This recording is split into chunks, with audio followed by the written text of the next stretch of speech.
I rise today on the eve of the March for Life as a cancer survivor, as someone who appreciates every day that we're given from the good Lord above as a gift. I want to recount a story from a couple of years ago that my wife and I shared in National Review Online. What do you do when the doctor coldly asks whether you'd like to terminate your child?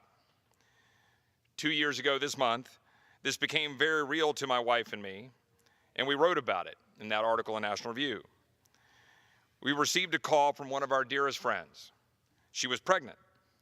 She asked me if I would be the baby's godfather. But her words of joy were tempered. She then went on to explain a series of harrowing medical concerns. Significantly, that the baby might be missing a part of his brain, a part that connects the left and right hemispheres. She was terrified, and she couldn't ask questions quickly enough. 48 excruciating hours later, the MRI was performed, and it was inconclusive. They were told to come back again in 2 weeks for another ultrasound. The next week, her OB, a woman doctor, silently reviewed the file. Then she looked at our friend straight in the eye and asked her if she wanted to terminate the pregnancy. Now, my friend explained that the doctor had asked her the question in the same tone that she might have used when she ordered a coffee at Starbucks. She didn't blink an eye. She asked the question in front of her 2 little boys. She asked without her husband there. She offered no explanation or comfort. It was cold. The doctor told her she had to decide quickly because she was approaching the 22-week limit, which is as long as you can legally seek an abortion in Virginia. Our friend's response was a source of pride for us.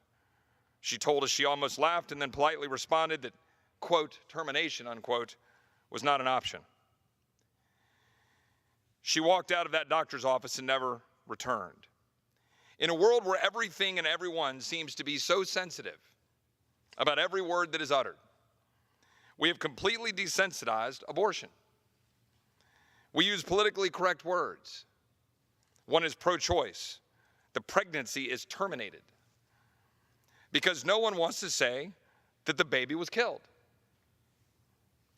But if you're ending an innocent life on purpose, I'm not sure what other way to put it.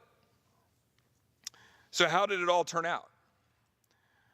Her ultrasound was completely normal at 24 weeks. Her baby was born.